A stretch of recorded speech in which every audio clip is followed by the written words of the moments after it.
ផ្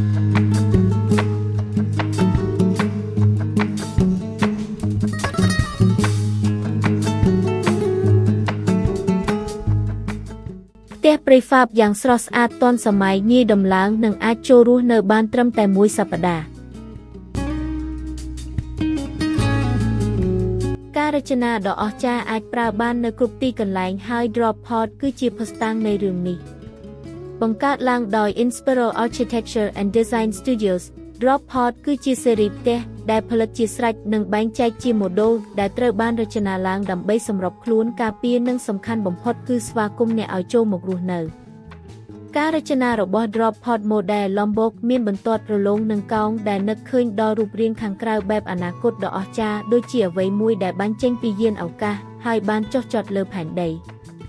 Drop Pod ត្រូវបានបង្កើតឡើងដោយគិតគូរពីអាកាសធាតុដែលកំពុងផ្លាស់ប្ដូររបស់យើងជាពិសេសការកើនឡើងកម្រិតទឹកសមុទ្រនិងការគំរាមកំហែងជាបន្តបន្ទាប់ពីព្យុះស្ថាបត្យកររបស់ក្រុមហ៊ុនដែលមានមូលដ្ឋាននៅប្រទេសឥណ្ឌូនេស៊ីមានការយកចិត្តទុកដាក់ខ្ពស់ចំពោះកំណើនប្រជាជននិងវិបត្តិលំនៅឋានដែលកើតចេញពីបញ្ហាទាំងនេះដំណោះស្រាយរបស់ពួកគេគឺ Drop Pod ដែលជារចនាសម្ព័ន្ធចែកចាយបានលឿននិងងាយស្រួលដំឡើងដែលផ្ដល់ទាំងផាសុកភាពនិងឯកជនភាពដល់អ្នករស់នៅ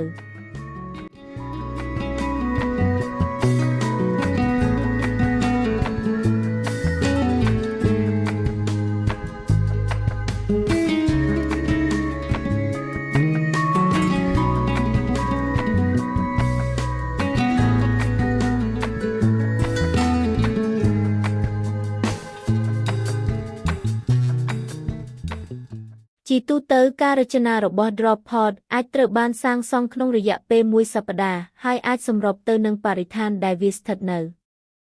គ្រឹះរបស់វាមានកម្ពស់ 1.2 ម៉ែត្រពីលើដីដែលធ្វើឲ្យវាអាចការពារទឹកជំនន់បាន Model Lombok មួយត្រូវបានដំឡើងនៅតំបន់ភ្នំនៃប្រទេសឥណ្ឌូនេស៊ីហើយនៅពេលចូលទៅខាងក្នុងលំហនោះផ្ដល់អារម្មណ៍ស្ងប់ស្ងាត់និងមានខ្យល់ចេញចូលទូលាយទោះបីជាមានទំហំតូចក៏ដោយធ្នើដាក់របស់របរដែលបានសាងសង់ភ្ជាប់នឹងជញ្ជាំងជួយដោះស្រាយបញ្ហាការទុកដាក់ហើយអ្វីគ្រប់យ៉ាងត្រូវបានស្រោបដោយឈើពណ៌ស្រាលដែលអនុញ្ញាតឲ្យភ្នែកមើលឃើញទូលាយពេញលំហដោយមិនមានអារម្មណ៍ចង្អៀតជណ្ដើរនាំទៅដល់កន្លែងគេងដែលមានទីតាំងខ្ពស់ជាងនិងអាចមើលឃើញកន្លែងទទួលភ្ញៀវ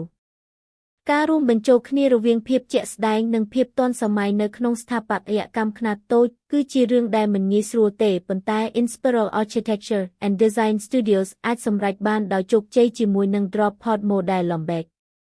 ការរចនានេះយកចិត្តទុកដាក់ចំពោះបញ្ហាប្រឈមទ្រង់ទ្រាយធំដែលយើងកំពុងប្រឈមមុខខណៈពេលដែលនាំមកនូវសោភ័ណភាពបែបសហសម័យដែលមិនមានអារម្មណ៍ថាអ្នកកំពុងលះបង់អ្វីមួយដើម្បីរស់នៅក្នុងនោះទេ